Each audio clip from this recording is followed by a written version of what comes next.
इस कलीसिया में बोया जाए। ये वचन मेरे खुदावंद इनकी जिंदगी की रिहाई का कारण ठहरे। ये वचन मेरे सामर्थ्य पिता परमेश्वर इनकी लाइफ को चेंज करे। ये वचन मेरे खुदावंद इनके मोटे कानों को हल्का करे। हर एक घमंड, हर एक अहंकार इनकी लाइफ से निकल जाए, मैं प्रार्थना करता हूँ। ये वचन मेरे खुदावंद इनकी लाइफ को चेंज करे। मेरे सामर्थ्य खुदावंद, तेरा वचन मेरे सामर्थ्य पिता में इनकी लाइफ में बहुत। अपने हाथों को उठाओ और अगले 2 मिनट ऐसी प्रार्थना करो कि आपका हृदय हिले कि हाँ, आपने प्रार्थना की है वचनों के लिए, और आपका मन तैयार हो। जोर से आपकी आवाज मुझे आनी चाहिए। प्रार्थना करो।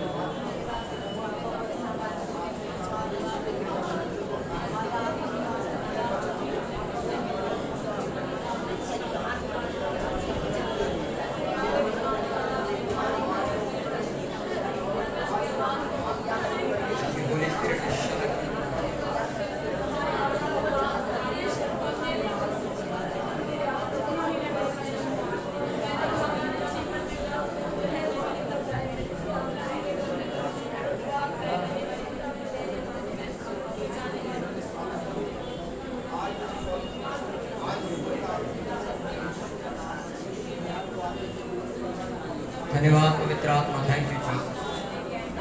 मेरे खुदावन लोगों की जिंदगी में तो कार्य कर प्रभु, लोगों को छू, लोगों को फ्री कर।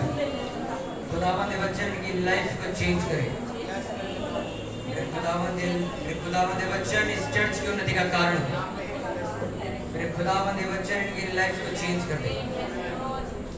खुदावन मैं प्रार्थना करता हूं मेरे प्रभु, जितना वचन आज यहाँ बोया जाए इनकी लाइफ को चेंज करने के लिए बोया जाए। प्रभु यीशु के नाम में मांगते हैं, आमीन। हालेलुया। जितने लोग बाहर में बोलो डिस्टर्बेंस बंद कर दो जरा। मैं आपको पिछले 1-2 महीने से समझा रहा हूँ कि जब प्रभु यीशु मसीह स्वर्ग पर जीवित उठाए गए तो उन्होंने चेलों को जाते वक्त एक बात कही कि तुम यरूशलेम को मत छोड़ना, बल्कि वो सहायक, वो पवित्र आत्मा जो तुम्हें स्वर्ग से दिया जाएगा, तुम्हें हर एक छिपी हुई भेद की बात खोल कर बताएगा। हाँ के ना? मैंने आपको बताया जब तक एक इंसान के पास परमेश्वर का रूह नहीं, वो अपनी जिंदगी में कभी सक्सेसफुल नहीं हो सकता। अपने पापों से आजादी पाने के लिए आपको परमेश्वर की सहायता चाहिए। अपनी लाइफ में आपको सक्सेसफुल होने के लिए आपको परमेश्वर की हेल्प चाहिए। हर एक फील्ड में, हर एक पोजीशन में आपको परमेश्वर की हेल्प चाहिए। जब आप ये सोचते हो कि मुझे परमेश्वर की जरूरत नहीं, मैं जो हूं अपने आप कर लूंगा, उस टाइम आपकी जिंदगी का अंत शुरू होता है। हालेलुया। इतना मेरी बात समझ आ रही है? जिस दिन आप ये सोचना शुरू करते हो कि मैं जो कुछ भी कर रहा हूं, आप अपने टैलेंट से कर रहा हूं, अपनी विल पावर से कर रहा हूं, अपनी बुद्धि से कर रहा हूं, ये सब चीजें जब आपकी लाइफ में पैदा होनी शुरू होती हैं, उस दिन आपका अंत होना शुरू हो जाता है। हालेलुया। बाइबल ऐसा बताती कि चेले 3.5 साल यीशु मसीह के साथ रहे।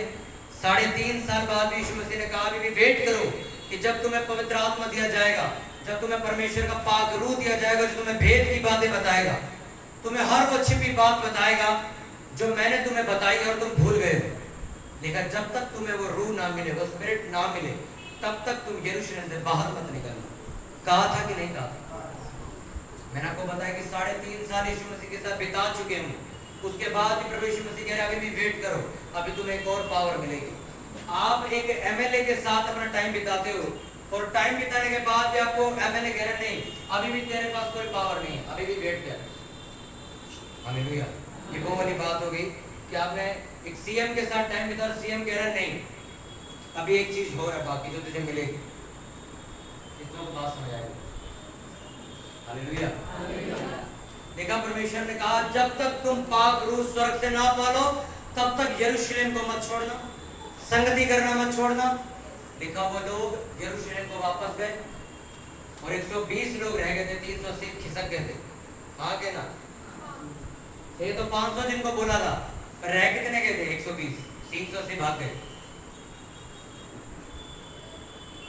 एक सिस्टर इस चर्च में आई बड़ी जोश में, मैं यीशु मसीह को अपनी जिंदगी दे दूंगी, ये कर दूंगी, वो कर दूंगी। हर संडे बर्तन दान देना चर्च में, सामान दान देना, बड़ा ही दान देना चर्च में, बड़ा उत्साह के साथ। मैंने अपने आप में जाने, मैं कहीं जल्दी निकलेंगी चर्च में। सब कह रहे हैं पास्टर जी आप गलत कह रहे हो। मैं कहा नहीं, तुम लिख के ले लो, ये जल्दी जाएगी यहाँ से। और वो चली। वो एक दिन मुझे रास्ते में मिली और मुझे मिल के कहती मुझे ना सैल्यूट मारने लगी रास्ते में, सड़क के बीच में। कहती धन्य हो तुम जो यीशु मसीह को पूरी तरह फॉलो कर रहे हो, हर कोई उसको फॉलो नहीं कर सकता। कहता मैं नहीं कर पाई अपने बच्चों की वजह से। आज माँ बाप को बच्चे चलाते हैं, बच्चे जो कहते हैं माँ बाप को वो करना पड़ता है। ये श्राप आपके घर में, ये कर्ज है, ये एक बदनामी की बात आपके लिए। आपके बच्चे आपको बताएंगे आपको क्या करना है, हाँ के ना। जब आपको ऐसा लगने लगे कि भाई मैं बहुत कुछ बन चुका हूँ, मेरे अंदर इतना टैलेंट आ चुका है कि मैं सब कुछ जान सकता हूँ, मैं अपनी शराब का नशा भी खुद छोड़ सकता हूँ, अपना सिगरेट पीने की लत भी छोड़ सकता हूँ, व्यभिचार भी छोड़ सकता हूँ, सब कुछ मैं खुद छोड़ सकता हूँ। जिस दिन आपको लगे उस दिन समझो आपका अंत निकट है। क्योंकि अगर एक इंसान अपनी ताकत से सब कुछ कर सकता है तो आपको परमेश्वर की जरूरत नहीं, आपको चर्च की जरूरत नहीं है। आप संडे मत आओ, आपको कोई दिक्कत नहीं, आप घर बैठो, क्योंकि आपको ऐसा लगता है मैं सब कुछ अपने आप कर लूंगा, मेरी लाइफ की हर एक प्रॉब्लम अपने आप सोल्व हो जाएगी। नो, आपको पवित्र आत्मा की जरूरत है। अपने पड़ोसी को बोलो तुझे पवित्र आत्मा की जरूरत है, तुझे परमेश्वर के पाक रूह की जरूरत है, बिना उसके तो कुछ नहीं कर सकता। मैं आपको पिछले 2 महीने से एक बात समझाता आ रहा हूँ कि पवित्र आत्मा कैसे कार्य करता है, कहाँ काम करता है, जब वो आता है तो क्या होता है, आपकी लाइफ कहाँ से कहाँ पहुंच जाती है, हाँ के ना। जब आपको लगता है कि यार ये चीज मेरी वीकनेस बन चुकी है, यार हर 10 दिन बाद मेरे सामने आके खड़ी हो जाती है, आप ये कहो मैं इससे अपने आप निपट लूंगा, आप गलत हो। आपको ये बोलना चाहिए कि पवित्र आत्मा मेरी मदद कर, ये वीकनेस फिर मुझ पे हावी हुई है, जो आज से 4 साल पहले खत्म हो चुकी है, फिर मेरे ऊपर हावी हुई है, इसको खत्म कर। क्योंकि 4 साल पहले भी पवित्र आत्मा ने खत्म करी थी, आज भी कोई करेगा। आज आप ये नहीं कह सकते अब तो मैं 4 घंटे प्रेयर करने लग गई हूँ, अब तो मैं हफ्ते में 3 दिन उपवास करने लग गई हूँ, अब तो मैं अपने आप लड़ दूंगी। नो, आज भी आपको परमेश्वर की उतनी जरूरत है जितनी पहले दिन थी। हालेलुया, कितनों को बात समझ आई। जिस दिन आपके हृदय में ये बसना शुरू हो जाए कि मैं कुछ हूं, दानियल की पुस्तक में नबूकदनेस्सर क्या कहता है, राजा क्या कहता है, ये सब कुछ क्या है, अगले दिन खत्म हो गया। हालेलुया, आपका घर चलाने वाला परमेश्वर, आपको जिंदा रखने वाला परमेश्वर, आपको बरकत देने वाला परमेश्वर। आप यहाँ बैठे हो, वचन सुन रहे हो, सोचो लोग हमें मैसेज करते हैं कि पास्टर जी हम आपकी चर्च में लाइव बैठ के वचन सुनना चाहते हैं, पर हम आ नहीं सकते, इतनी दूर बैठे हो, हरियाणा से पंजाब से लोग सुनते हैं। आप किस्मत वालों पे यहाँ बैठे हो, ये क्या है, परमेश्वर का अनुग्रह तुम पे। आप ये नहीं कहते ओ मैं आ रहा हूँ, मैं आप नहीं आ रहा, आपको लाया जा रहा है। परमेश्वर आपको लाना चाहता है, क्यों? क्योंकि वो आपके आने वाले 10 सालों को पहले से जानता है, आपके 10 महीनों 10 हफ्तों को पहले से जानता है कि तुम्हारे साथ क्या होने वाला है। अपने घर में आपने 4 फ्रिज नहीं रखे, परमेश्वर अपने घर में किसी को फिजूल नहीं बुलाता। ये आपका डिसीजन है कि मुझे चर्च जाना है कि नहीं, मुझे 6 महीने में एक बार जाना है, या क्रिसमस या ईस्टर पे जाना है, या रेगुलर जाना है। हालेलुया,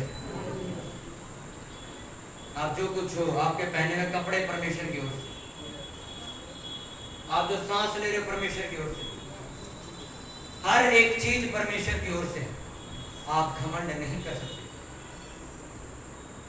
मैं आपसे सच सच कहता हूं, जब पवित्र आत्मा तुम पर आएगा तो तुम्हारा घमंड वो खत्म कर देगा। क्योंकि पवित्र आत्मा को ये शौक है, अच्छा लगता है कि आप उस पर निर्भर होकर चलो। इसलिए पवित्र आत्मा का एक फल नम्रता भी, धीरज है, पेशेंस है, हम्बलनेस है।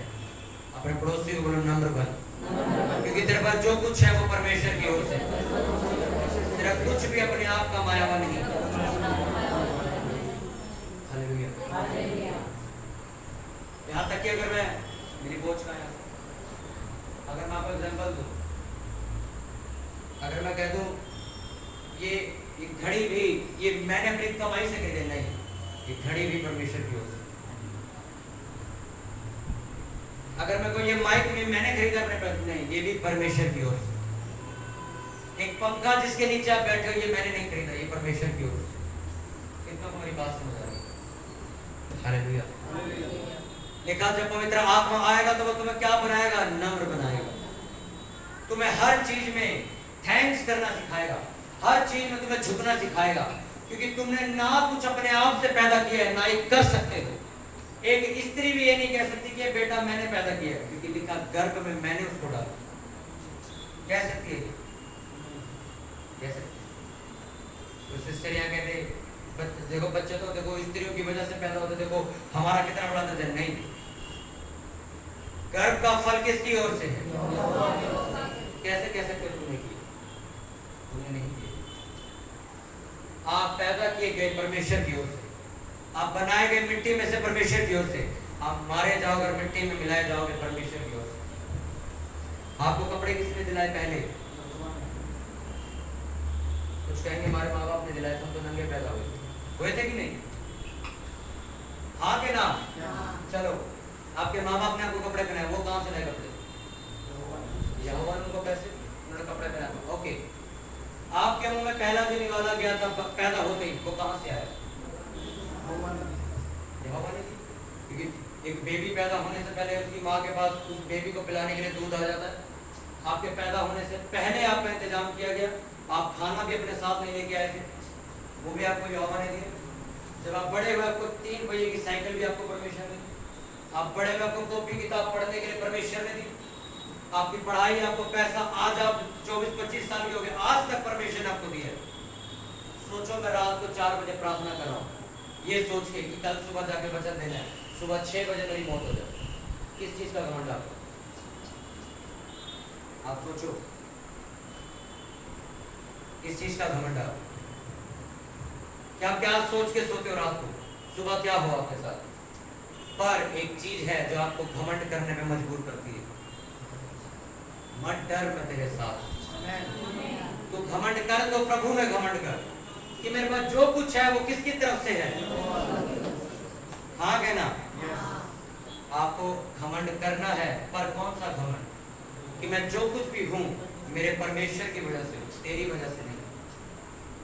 हालेलुया। आपको सैलरी आपका बॉस नहीं दे रहा, वो परमेश्वर दे रहा है। जिस दिन परमेश्वर बंद कर देगा, उस दिन आपका बॉस लात मार के आपको बाहर निकाल देगा। हाँ के ना? एक भाई को यहाँ पे ये लगता था कि मैं कमाई अच्छी कर रहा हूँ, पर दशमांश नहीं देता था। उसी की कंपनी से उसको बाहर निकाल दिया, उसको ये साबित करने के लिए कि परमेश्वर की ओर से था तो जो था, उन्हें मेरा आदर नहीं। अपने पड़ोसी को फिर बोलो, बोलो जब परमेश्वर का आत्मा आएगा मुझे नम्र बनाएगा, तेरे ऊपर पेशेंस लेवल बढ़ाएगा, तुझे दीन करेगा, तुझे झुकना सिखाएगा। मत्ती उसका 18 उसका 1 से मैं पढ़ूंगा। सभी जन निकाल ले मत्ती 18 उसका 1 से मैं पढ़ूंगा। अपने पड़ोसी की हेल्प करें फटाफट निकलवाने के लिए। नए नियम की पहली पुस्तक मत्ती उसका 18 उसका 1 मैं पढ़ूंगा। उस घड़ी चेले यीशु के पास अगर पूछने लगे, स्वर्ग के राज्य में बड़ा कौन है? इस पर उसने एक बालक को पास बुलाकर उनके बीच में खड़ा किया और कहा, मैं तुमसे सच सच कहता हूं कि जब तक तुम ना फिरो और बालकों के समान ना बनो, तुम स्वर्ग के राज्य में प्रवेश करने नहीं पाओगे। जो कोई अपने आप को इस बालक के समान छोटा करेगा, वह स्वर्ग के राज्य में बड़ा होगा। और जो कोई मेरे नाम से एक ऐसे बालक को ग्रहण करता है, वह मुझे ग्रहण करता है। पूरी चर्च बोले आमीन।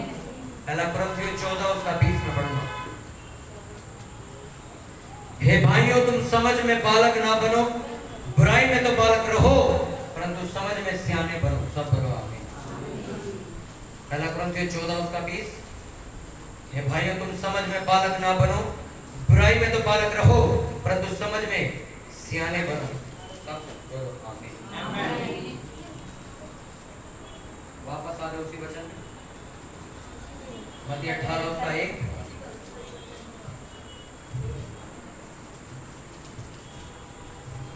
हालेलुया। अपने पड़ोसी को बोलो बालक के समान बन।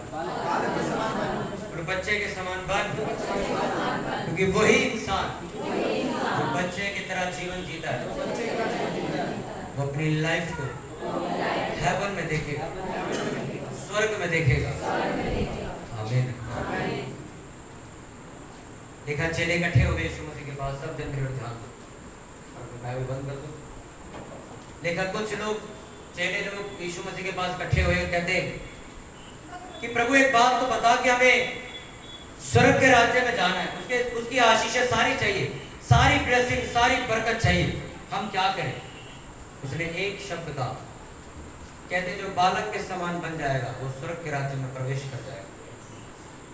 सबने वचन पढ़ा, 10 बार पढ़ा वचन, पर मैं आपको समझाना चाहता हूँ बालक के समान कौन है। मैं आज आपको बताता हूँ, आपको आज वचन समझ आएगा कि यार मैं पिछले 5 साल से इसको पढ़ रहा हूँ, पर समझ आ रहा है। बालक के समान लोग सोचते हैं मैं संडे को चोपड़ा कंघी करके चला जाऊंगा तो मैं स्वर्ग के राज्य में चला जाऊंगा। हाँ, तेल लगा के मम्मी से बोलूंगा कंघी करने के लिए, एक रुमाल लगा के चला जाऊंगा छाती पे तेल लगा के, या थर्मस पहन के चला जाऊंगा तो स्वर्ग के राज्य में चला जाऊंगा। नहीं, उसने एक बच्चे को उसके पास घूम रहे थे, उन्होंने बुलाया और कहा जो कोई इसके समान बन जाएगा, किसी बच्चे को भेजो, ये एक बंदों को भेजो आगे, एग्जाम्पल दूंगा, जल्दी आ।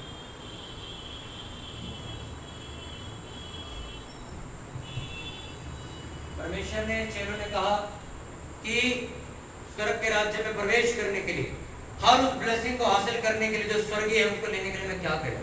उन्होंने कहा जो इसकी तरह बन जाएगा वो प्रवेश कर जाएगा। अब इसकी तरह बोल दिया, अब आपको इसमें क्या दिखता है मुझे बताओ। परमेश्वर ने कहा इसकी तरह बन जाओ, तुम्हें सब जो चाहिए दे दूंगा, बताओ क्या है इसमें? कुछ नहीं होता, नहीं आंतरी है, किडनी भी, तो क्या है इसमें? इसे नहीं पता गालियां कैसे देते, इसे नहीं पता गालियां कैसे देते। इसके माँ बाप इस पे हाथ उठा देंगे, इसे नहीं ये पता कि इनके ऊपर भी हाथ उठाया जा सकता है, इसे हाथ उठाना नहीं आता, इसे गंदी गालियां देना नहीं आता, इसे बेईमानी का पैसा खाना नहीं आता, इसको नहीं पता बेईमानी कैसे करते, ठीक है। इसको अपना पैसा ब्याज पे देना नहीं आता, ये ब्याज नहीं खा सकता, इसको पता नहीं ब्याज क्या होता है, ब्याज पता क्या होता है? नहीं पता, ब्याज क्या होता है इसको नहीं पता, इसको ये नहीं पता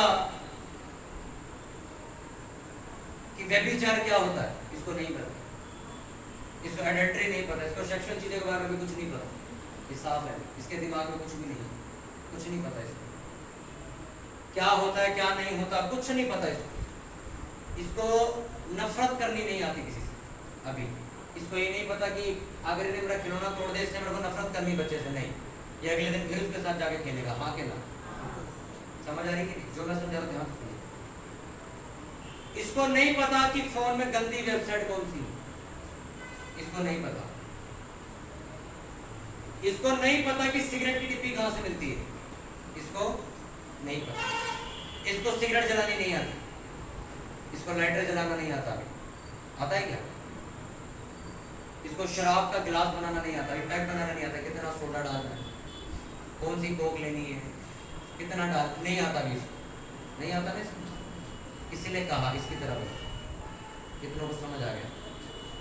अब एक और बात, अगर इसको डांट पड़ती है कहीं पे और अगर इसके माँ बाप बुद्धिमान है, बुद्धिमान बाकी माँ बाप की तरह नहीं, जो बच्चे अच्छा डांटा तेरे को, आज के बाद तू चर्च मत करो, मैं बुद्धिमान माँ बाप की बात कर रहा हूँ, उसको जाके बोलेंगे अच्छा डांट पड़ी है, डांट को छोड़, क्या किया तूने ऐसा जो तेरे को डांट पड़ी, वो उससे ये पूछेंगे, फिर एक गलती बताएगा और फिर इसको सलाह देंगे, जिसके साथ किया उससे माफी मांगता है, ये मांगेगा कि नहीं मांगेगा?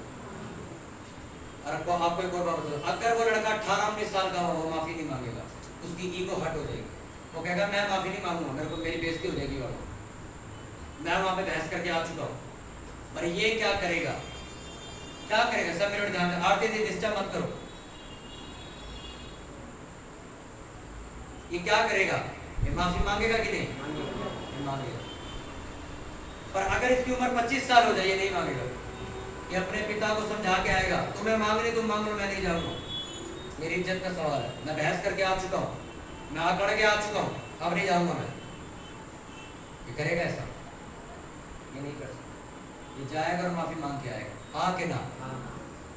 जब आप लोग चर्च में एंटर होते हो, इनको सिखाया गया है हाथ जोड़ के सबको जय मसीह की करना।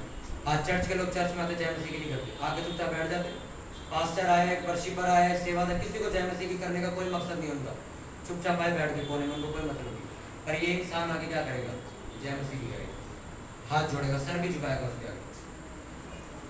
इसलिए परमेश्वर ने कहा चलो को सारी बातें, इतनी सारी बातें मैंने समझाया को 15 मिनट लगा के, उन्हें एक शब्द बोल दे यीशु मसीह ने, इसकी तरह बन जाओ। सिर्फ एक शब्द लिखा बाइबल में, जो इसकी तरह बन गया वो स्वर्ग की सारी आशीषें ले जाएगा उससे। इतनी सारी बातें नहीं लिखी परमेश्वर ने जो मैंने आपको बताई है, पर एक शब्द बोला, इसकी तरह बन। इसको मैंने लंगर बांटते हुए देखा है, सेवा करते हुए देखा है। अगर इसको कोई धक्का दे दे भीड़ में, इसको कोई टक्कर लग जाए, इसके ऊपर ही सारा कोई मीठा पानी गिरा दे, ये गुस्से से उसमें चिल्लाएगा नहीं। ये पता क्या अंकल आपको तो नहीं, पर हम जब सेवा करते मेरे साथ कोई लड़के होते वो गुस्सा कर देते, मेरे घर के भी कुछ कर देते, क्या कर आराम से डाल इसको। ये नहीं करेगा, ये नहीं करेगा। कितना को बात समझ आ रही है? अगर मैं इसको बोल दूं या इसको डांट दूं बड़ी सभा में, ये मुझसे जवाब नहीं लड़ाएगा क्या? इसके माँ बाप क्या कहेंगे? माफी मांगो जाओ। इसलिए परमेश्वर ने कहा जो कोई स्वर्ग के राज्य में प्रवेश करना चाहता है, जिस दिन वो ये बन गया उस दिन वो आशीष ले जाएगा। अब अगर आप इससे पूछो कि कहाँ जाता है, इससे एक और चीज मैं आपको सुनाता हूँ। इसको ये संडे स्कूल में आता है, संडे स्कूल में आता है, जब से मैंने बोला तब से आ रहा है। पर एक सियाने बंदे को बोलो संडे सुबह सेवा करनी है, 8 बजे आना है, वो 10 बजे आएगा। कितने बजे आते हैं? 9 बजे आते हैं। ये बच्चे 9 बजे आते हैं। कितनों को मेरी बात जो मैं समझाने की कोशिश करूँ कृपया उसे समझे, क्योंकि मैं ऐसी चीजों से बहुत समझता हूँ। ये कितने बजे आते हैं? 9 बजे आते हैं। अब हिसाब लगाओ, आप सारी बातें छोड़ दो, आप कितने बजे आते हो? चर्च की आराधना खत्म हो जाती है, फिर आप चर्च में घुसते हो और फिर आप कहते हो हमारे को छुटकारा क्यों नहीं मिला। आधी हीलिंग 60% हीलिंग वर्शिप में हो जाती है, आपको पता नहीं है बात। 7% काम परमेश्वर वर्शिप में करता है अपनी जिंदगी में। जब आप आंखें बंद करके तालियों के साथ सिर्फ गा रहे हो तो आपको कुछ नहीं पता मैं कहां से आऊं, कहां नहीं बैठा हूं।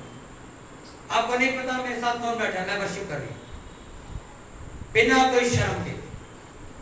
मैं सबसे घमंडी इंसान अपने घर का, जब पहली बार चर्च गया तो ऐसे देख रहा था पास्टर को, क्या हो रहा है यहाँ पे, क्या गिटार बजा रहे हैं, हाले में बोल क्या हो रहा है, तमाशा क्या लगा हुआ यहाँ पे। जब फर्स्ट टाइम मैं चर्च गया था 2017 में, 18 अगस्त का दिन था, शुक्रवार के दिन शाम 7 बजे चर्च गया था साउथ दिल्ली, और हर शुक्रवार जाता था। ये नहीं साउथ दिल्ली यार 1-1.5 घंटे का रास्ता कौन जाएगा। आज 5 साल हो गए मुझे, एक संडे मैंने मिस नहीं किया, हर संडे में परमेश्वर की सेवा करता हूं। अब एक बात मेरी समझो, अगर इनके माँ बाप इन्हें कह दें कि तुम्हें झाड़ू लगाना है, ये क्या बात काट देंगे उनकी? नहीं काट सकते। इसी तरह जब पिता ने तुम्हें कहा सेवा के लिए, वचन पढ़ने के लिए, प्रेयर करने, कुछ भी करने के लिए, आप इनकी तरह फॉलो करते हो, क्योंकि आपको ये प्रेशर रहता है, नहीं मम्मी ने कहा है करने के लिए, नहीं पापा ने कहा है काम करने के लिए, करना है, इसको जाना ही जाना है। कोई जाए चाहे ना जाए, मम्मी ने कहा जाना, हमें पहले पहुंच। कितनों को बात समझ आ रही है? कितनों को समझ आया परमेश्वर का वचन जो ने एक लाइन में बोला था? चेले कहते परमेश्वर स्वर्ग के राज्य में प्रवेश करना करे क्या, बता। इसकी तरह बता। अब चेले इकट्ठे होकर उस बच्चे से पूछ रहे, रोज क्या करता, तू क्या करता, क्या बोला? परमेश्वर कह रहा तेरी तरह बनना, क्या किया तूने ऐसा? मैंने आपको समझा दिया क्यों बोला था। परमेश्वर मुझे बोल के वहां से चले गए। समझ आएगी नहीं? बालक के समान जो मेरे पास आता है उसको मैं स्वर्ग की आशीषों से भरता हूं। हर वो चीज उसके मांगने से पहले उसके घर में रख देता हूं। जब आप बालक बन जाते, आप बच्चे बन जाते, आप फिर शर्म नहीं करते, अपने आप को दीन करते हो। इतना मेकअप करके आई हो, पसीने में जाके बैठ जाओ चर्च, मेकअप खराब नहीं हो जाएगा। तुम लाके दोगे लिपस्टिक दोबारा, पहले थोड़ी वर्षिप खत्म होने दो, सर्मन में चलेंगे। हाँ के ना? आज तो मैं साड़ी पहन के आई हूँ, चेयर दो मुझे, जमीन पे थोड़ी बैठूंगी, ऐसे थोड़ी। 1200 रुपये लाते साड़ी। कितना को बात समझ आ रही? मैं तो पास्टर जी के साथ बड़ा करीब हूँ, मैं तो बड़ी प्रेमुनी के साथ ही रहता हूँ, मुझे आगे बिठाओ। एक सिस्टर ने आगे यहाँ पूछा, मैंने कहा आप जल्दी आगे पीछे भी बैठ जाते। कहते आगे तो वो लोग बैठेंगे ना जो पास्टर जी जिनको बिठाएंगे। मैं कहा ऐसा तो नहीं है। कहते नहीं, हम जिस चर्च में पहले जाते थे वहां से ही होता था, आप सुबह 6 बजे आ जाओ, आपने बैठना पीछे चेयर पे, आगे वही लोग बैठेंगे जो पास्टर के यार दोस्त है, जो पास्टर के बहुत नजदीक है। मैंने कहा इस चर्च में कभी ऐसा नहीं हुआ, आज तक कभी नहीं हुआ। मैं कहा जो आए उसको बिठाओ। हाँ बस इस चीज का ध्यान रखो, वो दलिद्र ना हो। जो कई लोग आगे बैठ के वासियां मारते हैं, मेरा दिमाग खराब करो, उन्हें पीछे बिठाओ। जो वर्शिप करने वाले लोगों ने आगे। कितनों को बात समझ आ रही है? नम्र व्यक्ति कैसा होता है, मैं आपको उसका चरित्र बताता हूँ। नम्र व्यक्ति सबसे पहले अपनी इज्जत की परवाह करना बंद कर देता है। उसको कोई लेना देना नहीं है मैं कहाँ खड़ा हूँ कहाँ नहीं खड़ा हूँ। अगर यहोवा ने उसको बोला ये काम करना तो करना है। बीते दिन मैंने एक भाई से माफी मांगी और पूरी चर्च के लोगों ने मुझसे कहा पास्टर हो गए माफी मांगते अच्छे नहीं लगते। मैंने कहा पर मैं यहोवा का दास हूँ, यहोवा ने मुझे कहा ये काम कर तो मैंने किया है। जो कोई अपने आप को बड़ा बनाएगा वो छोटा कर दिया जाएगा, जो कोई अपने आप को बड़ा बनाने की कोशिश करेगा वो छोटा कर दिया जाएगा, जो छोटा बन के घूमेगा उसको और बड़ा कर दिया जाएगा। आपको अगर ऐसा लगता है कि आपने अपने से छोटे बंदे के साथ कुछ गलत किया है तो माफी मांगो उससे। बहुत मुश्किल काम है ये, मैं मानता हूँ बहुत मुश्किल काम है ये। और एक बात याद रखना, वो माफी मांगने के बाद जब परमेश्वर आपकी इज्जत बढ़ाएगा उसकी नजर में, तो आप देख के हैरान होंगे, क्योंकि आपने उसका वचन पूरा किया, वो अपना पूरा करेगा। किन्ने मेरी पास्टर बेनी हिंद को कौन कौन जानते? पास्टर बेनी हिंद ने एक गलती करी और परमेश्वर ने कहा माफी मांग। उन्होंने बंद कमरे में माफी मांग ली परमेश्वर से, ठीक है। परमेश्वर ने कहा नहीं, जा स्टेडियम में, जा लाखों लोग बैठे और सबको बता तूने क्या किया और माफी मांग सबके सामने। वो कहते हैं परमेश्वर एक ही चीज होगी, मैं माफी तो मांग लूंगा पर एक कलीसिया खत्म हो जाएगी अगर मैंने उन्हें गलती बता दी। परमेश्वर कहते हैं वो मुझ पे छोड़ दे, तेरे को जितना कहा उतना कर। वो भरे स्टेडियम में आए, लाखों लोग उन्हें सुन रहे थे और बेनी हिंद ने आके कहा ये गलती पिछले दिन मुझसे हो गई, जो मैंने चर्च में ये सब किया था, मैं इसकी माफी मांगता। बेनी हिंद चुप खड़े हो गया। वो सोच रहे कि अब लोग चले जाएंगे, अब लोग नहीं सुनेंगे मुझे। लोगों ने उठ के तालियां बजा और कहा हम धन्य है हमारा पास्टर ऐसा है जो अपनी गलती भी मानता है। कितनों को समझ आ रही है? उन्होंने कहा हम खुश नसीब हैं कि आज भी हम ऐसी चर्च में जाते जहां पास्टर अपनी गलती मान लेता है। नहीं तो गलतियां नहीं मानते लोग और गलतियां उठा के लोगों पे थोप देते हैं कि ये गलत होगी या ये गलत होगा। कितनों को समझ आ रही? हाँ के ना? आप अपने घर से मैं कहता हूँ अच्छे से अच्छा कपड़ा पहन के आए हो, आपको चर्च में कह दिए चले पहुंचाऊंगा, आप तो पास से मैं ब्लेजर पहन के आया, माइक वाइक लगाने की दो सेवा, थोड़ा पुलपिट बनाने की सेवा दो, मैं नहीं पहुंचाऊंगा। एक लड़की के साथ हुआ था, वो ना गाउन पहन के आई, पूरा पूरा तैयार हो गया, पूरा चूड़ा बनवा गया, हमने उसको कहा वॉशरूम साफ कर, कोई था नहीं वॉशरूम साफ करने वाला और उसकी सिफत हमने किया भी। उन्हें अपना गाउन पता नहीं कैसे फोल्ड कर लेना है, निक्कर पहन के गई वजह से उन्हें उसको फोल्ड किया और उसने वॉशरूम साफ किया। हम देख के रहा थे उसको, मैं कहा ऐसा भी हो सकता है। जब आप अपने आप को नम्र कर देते हो, कुछ मायने नहीं रखता आप क्या करके आए हो, आप कौन हो क्या नहीं। कितने लोगों ने मुझे बर्तन धोते देखा है, वो बर्तन इसलिए नहीं धोता कि आप मेरी तारीफ करो, वो कुछ लोगों को शर्मिंदा करने के लिए धोए जाते हैं। समझ आ रही है? कितने लोगों ने मुझे देखा कि मैं हाथ जोड़ के कई बार कईयों के सामने हाथ सर झुका के जय मसीह की करता हूँ। कितनों ने देखा मुझे करते हुए? पता है क्यों? उनको शर्मिंदा करने के लिए कि पास्टर तुम्हारे सामने खड़ा तुम उनको जय मसीह की नहीं करो और अपने काम में इतने व्यस्त हो।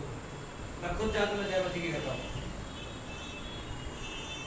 कुछ काम मैं इसलिए करता हूँ ताकि लोग सुधरे।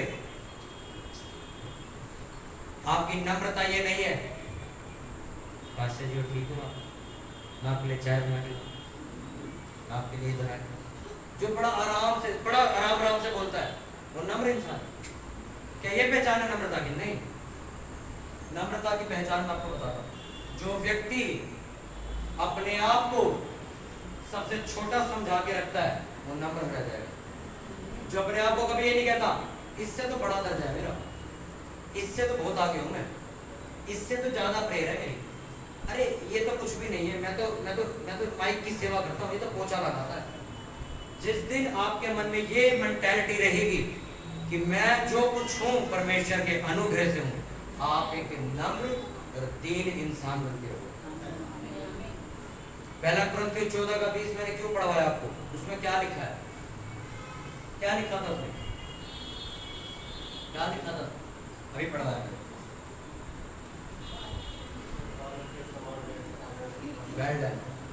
इसलिए आप लोगों का छुटकारा नहीं होता।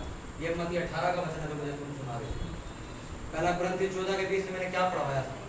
सोचो, अभी मैंने वचन प्रचार किया, भूल चुके हो। हे भाइयों, तुम समझ में बालक ना बनो, बुराई में तो बालक न हो, परंतु समझ में सियोन बनो, सियाने बनो। जब आपको वचन याद नहीं है, कहां से तुम शैतान को हराने की बातें करते हो? मुझे बताओ, मुझे सिर्फ इतना बताओ, कहां से शैतान आएगा? मुझे इतना बताओ। उसने कहा बुराई में क्या बनो? बच्चे बनो। हमें नहीं आती सिगरेट पीनी भाई साहब, हमें आती नहीं, हमें नहीं आता पैक बनाना, हम गिरा देंगे, बोतल तोड़ देंगे तेरी, हमें नहीं आता। साथ खड़ा दोस्त कह रहा हो, देख लड़की जा रही, उसके कपड़े देख, मुझे पता ही नहीं, मुझे लग रहा कबूतर जा रहा, मेरे को पता ही नहीं कुछ, मैं क्या देखूं, मुझे नहीं पता कुछ, मुझे नहीं पता कुछ। चतुर बनो किसमें? जब शैतान से लड़ाई हो तब सियाने बन जाओ कि नहीं ये बंदा मुझे मारने के लिए, अब ये चीज मेरी वीकनेस है, इस पे मुझे काम करना, तब सियाने बन जाओ, तब सियाने बन जाओ। जैसी सहेली कहती है लड़का देख, मैं जानती नहीं तो एमी कोई ऑस्ट्रिच सा बोल रहा है, खत्म हो, मैं नहीं जानती लड़का कहाँ है, मैं कुछ भी नहीं है, पागल बन जाते बच्चों को पता है ना, उनको 17 साल का लड़का भी अंकल बोलते हो, 22 साल के लड़के को भी अंकल बोल देते हैं, 45 साल के आदमी को भी वो सबको अंकल बोलते हैं। उनको नहीं पता किसको भाई बोलना है, किसको भैया बोलना है, किसको पास्टर बोलना, उन्हें नहीं पता।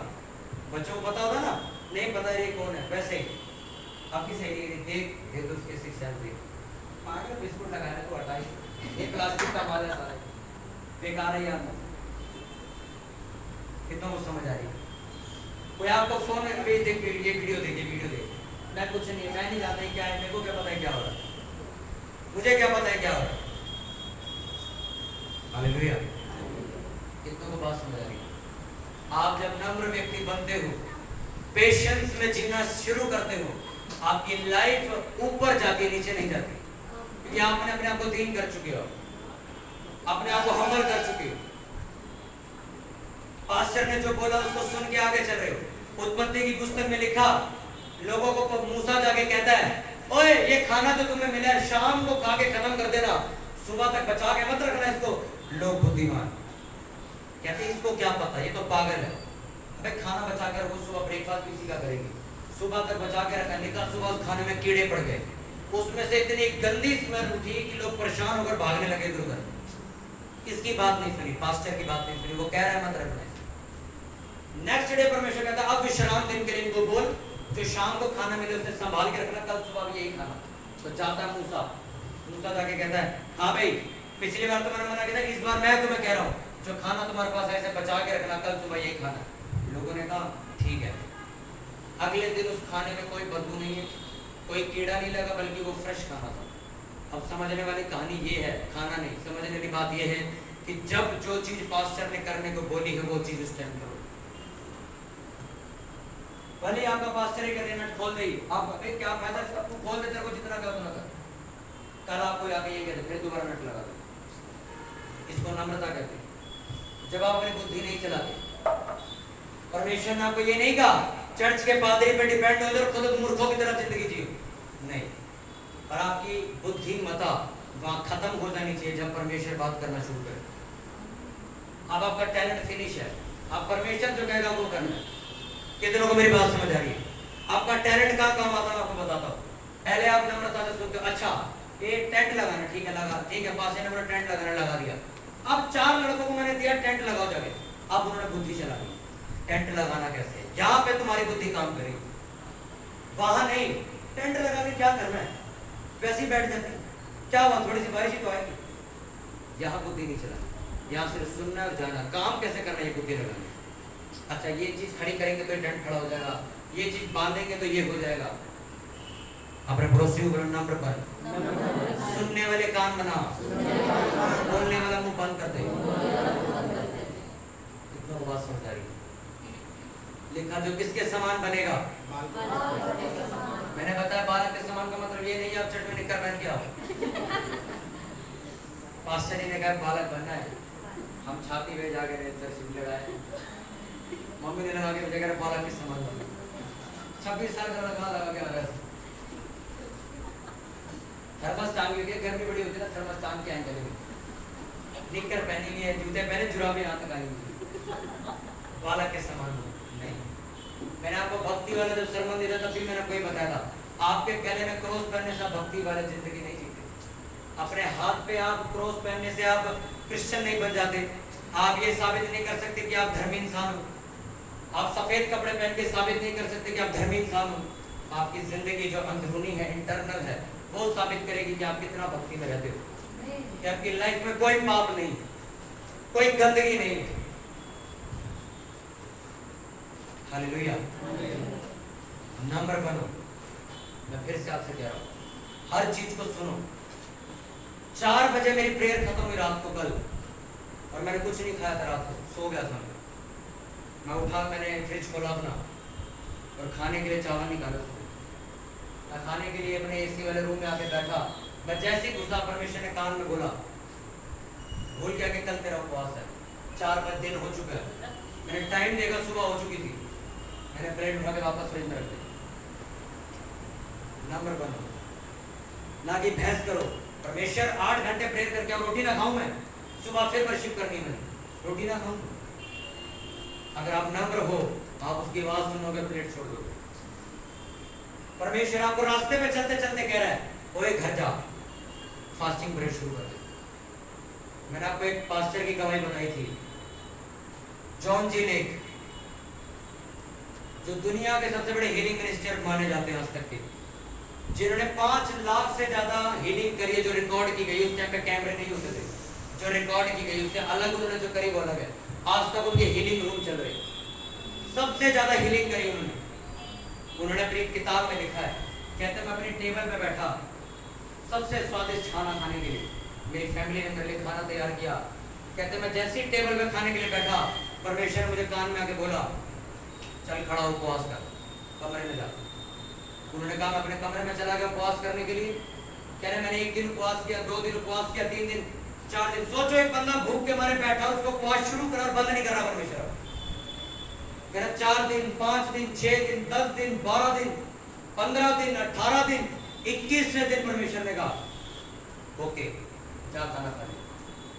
और कहते 21 दिन बाद जब खाना खाया, 22वें दिन जब मीटिंग करने गए, तो पागल जो लोग होते, मेंटली डिस्टर्ब हो जाते लोग, लिखा वो ठीक होने लगे उनके चर्च।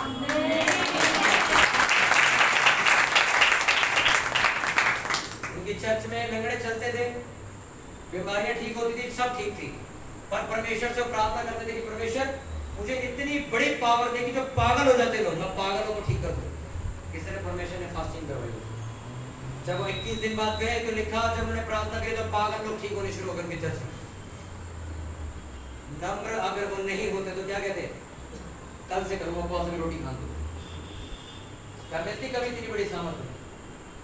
जितनी लड़कियों को आप देखते हो जो आज कामयाब हो चुकी है, जितने लड़कों को आप देखते हो जो कामयाब हो चुके हैं, उन्होंने नम्रता के साथ किसी की गाइडेंस ली, उन्होंने नम्रता के साथ पेशेंस रख के किसी की सुनी और उस पर काम किया। अगर आप क्रिश्चियन लाइफ से बाहर भी निकलो, आप वर्ल्डली लाइफ में जो संसारिक लड़के लड़कियों को देखो, तो अगर आप किसी को इंजीनियर बनता हुआ या किसी को आईएएस ऑफिसर बनता हुआ देखो, तो उनके टीचर ने उनके लिए सख्त रूल बनाए हैं कि अगर तू इतने घंटे नहीं पढ़ेगी तो तू कभी आईएएस नहीं बन सकती, अगर तू इतने घंटे एग्जाम की तैयारी नहीं करेगी तो तू कभी ये नहीं कर सकती, तू ये नहीं करेगा तो तू ये नहीं हो सकता। एक पहलवान लिखा पौलुस कहता, संसारिक मुकुट पाने के लिए इतनी मेहनत करता है, कोल्ड ड्रिंक नहीं पीता, समोसे नहीं खाता, कचौड़ियां नहीं खाता, क्यों? मेरी रेसलिंग 1 साल बाद मुझे तैयारी करनी। अगर वो नम्र ना हो तो अपने बड़े पहलवान को क्या बोले, अपने यार कभी कभी मैं समोसे भी खाया करूंगा, पेप्सी भी पीऊंगा। अगर वो नम्र है इसलिए वो वर्ल्ड चैंपियनशिप जीतते। जो लोग नम्र नहीं है, सुनना नहीं चाहते, सुनते नहीं है, गाइडेंस नहीं लेना चाहते, उनकी लाइफ आप अगले 5 साल बाद देखना, उनकी लाइफ देख के आपको घिन आएगी, क्या जिंदगी जी ली। जितनी लड़कियां मेरे साथ थी चर्च में, जिन्होंने हम सब ने जब सेवा शुरू करी थी, चर्च शुरू किया था, तो उन्होंने अपने परिवार के कहने पे, यार दोस्तों के कहने पे कि तू क्या यीशु मसीह को मानने लग गई है, कहा हर संडे चर्च, तू क्या पागल हो गई है, उन्होंने यीशु मसीह को लात मार दी। आज उन लड़कियों की जिंदगी अगर आप दिखाऊं मैं आपको, आप कहोगे परमेश्वर ऐसी जिंदगी किसी को न दे। हस्बैंड उन्हें मारते हैं, हस्बैंड मारने के बाद, शादीशुदा होने के बाद व्यभिचार में घूम, नशे।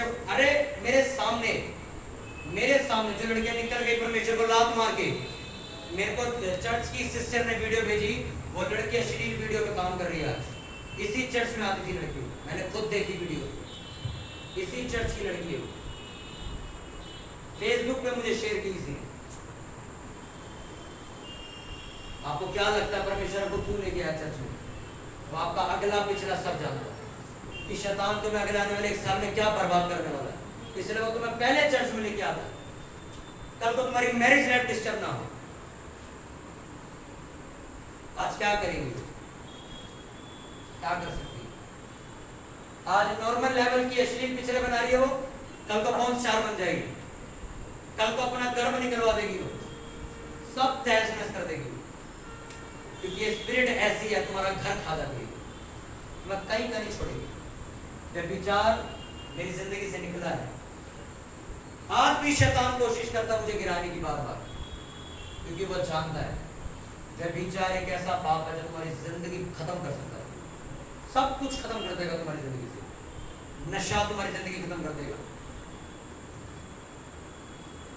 मेरे साथ एक व्यक्ति बैठता, वो हर हफ्ते, हर 10 दिन बाद अपनी नई पॉलिसी करवा रहा होता, 10-10 लाख की मेरे ऑफिस में। मैं कहा क्यों करवाता, इतना पैसा क्यों पॉलिसी में लगा है? कहता मेरे मरने के बाद मेरे बच्चों को करोड़ों रुपया मिलेगा। मैंने कहा यार अभी तो तुम्हारी 36 साल उम्र है, क्यों इतना टेंशन ले रहे हो? दूसरे बंदे ने बताया पानी की तरह शराब पीता ही, इसलिए पॉलिसी करा रहा है, इसको खुद ही नहीं पता कब मरता है। सिगरेट, आप विश्वास नहीं करोगे, मैं उसकी गाड़ी में बैठ के आया कई बार, डब्बा रखा हुआ पूरा सिगरेट का, कम से कम 1 से 2000 सिगरेट उसकी गाड़ी में रहती है हमेशा पीने के लिए। सोचो क्या जिंदगी, क्या जिंदगी रह जाती नशे करने वाले लोगों की, व्यभिचारी लोगों की, कोई जिंदगी नहीं। वो आज एंजॉय कर रहे हैं, मजे ले रहे हैं, एंजॉय चल रहा है, कल क्या होगा नहीं पता। इस चर्च में से जितने लोग निकले, मैंने उनको कहीं कामयाब होते नहीं देखा। मैं इसलिए नहीं कह रहा हूँ कि इस चर्च की वजह से कामयाब हो गए, नहीं, उन्होंने यीशु मसीह को फॉलो करना भी बंद कर दिया। कितनों को मेरी बात समझ आ रही है? सिर्फ किस वजह से? नम्रता ना होने की वजह से। सिर्फ मैंने गलती पर डांटा और वो चर्च छोड़ के निकल गए। क्यों डांटा हमें? आज पोर्नोग्राफी वाली जिंदगी जी रहे, आज अश्लील पिक्चरें बना रहे, वो अब खुश है पर डांट नहीं सहन पर कर पाए। सोचो वो डांटा मतलब जेन्युइन था, मैंने सही डांटा था उसे कि लड़कों से बात करनी बंद कर दे। उस टाइम सिर्फ वो नॉर्मल लेवल पे थी, सिर्फ लड़कों से बातें करती थी, मेरे को पता लगा था चर्च में। मैंने उसी दिन उसको डांट दिया था, लड़कों से बातें करनी बंद कर दे। सोचो अगर वो दिन वो डांट सुनने थी, आज वो वैश्यों वाली जिंदगी न जी रही। आप नहीं जानते, मेरी समझाएगी आपको छोटी सी चीज, मेरी ओर से नहीं, वो यहोवा की ओर से। मेरे पास्टर ने मुझे समझाई थी एक चीज कि इस चीज से अगर तुझे बचना तो ये चीज करनी शुरू कर दे, ना आज तक करो, आज तक बचा लो। एक चीज आपकी लाइफ चेंज कर सकते हैं अगर नम्रता से सुनने वाले बन जाओ तो। आपको नहीं सुनना कोई दिक्कत नहीं, उसके साइड इफेक्ट्स अलग है, उसके नुकसान अलग है। यीशु मसीह के पास आप इसलिए नहीं आए हो कि तुम्हारा धर्म बदल दिया जाएगा या तुम्हें क्रिश्चियन बना दिया जाएगा। मेरे गले में आज तक मैंने लॉकेट नहीं पहना, हाथ में कभी कोई क्रॉस नहीं पहना, कभी कुछ ऐसा नहीं किया मैंने, पर मेरी लाइफ चेंज करी परमेश्वर। उसको तुम्हारे धर्म जाप से कोई लेना देना नहीं, उसको तुम्हारी लाइफ चाहिए। वो चाहिए कि यार ये लड़की मेरे लिए सेवा करे, इसकी वजह से मैं बाकी जो लड़कियां जो गंदी जिंदगी जी उसे बचा सकूं।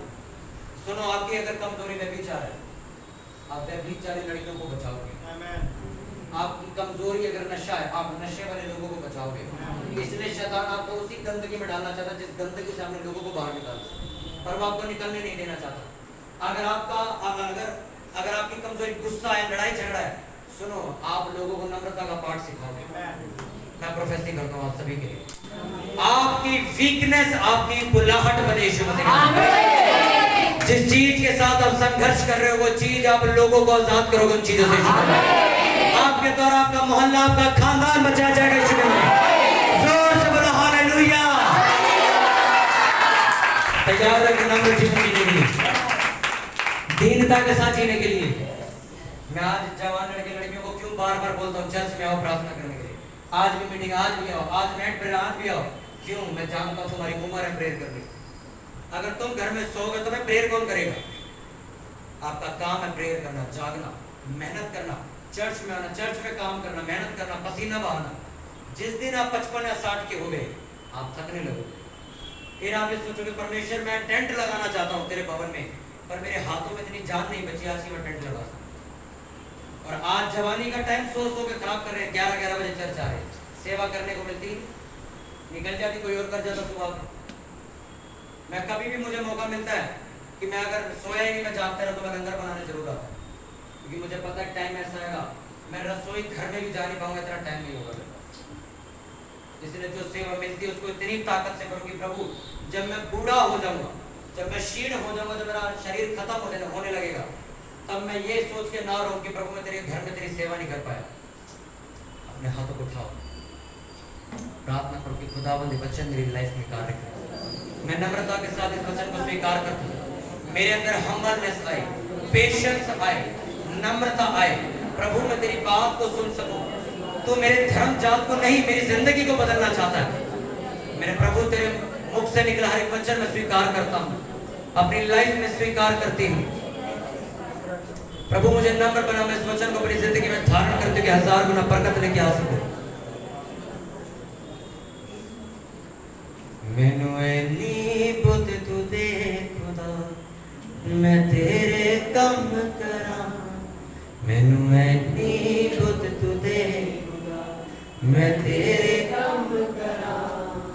हो एक डर होवे बस तेरा, एक डर होवे बस तेरा, ना किसे होर तो डरा। ऐनी बुद्ध तू दे खुदा, मैं तेरे कम करा। मैनू ऐनी बुद्ध तू दे खुदा, मैं तेरे कम करा। तेरे घर विच करा मैं सेवा, एक मन एक चित लाके, एक मन एक चित लाके। तेरे घर विच करा मैं सेवा, एक मन एक चित लाके, एक मन एक चित लाके। हाँ पाप दी सब दिल चो कट के, रू दे वस्त्र पाके, रू दे वस्त्र पाके। हाँ रू दे वस्त्र पाके, रू दे वस्त्र पाके। मैनू ऐनी बुद्ध तू दे, मैं तेरे कम करा। मैनू ऐनी बुद्ध तू दे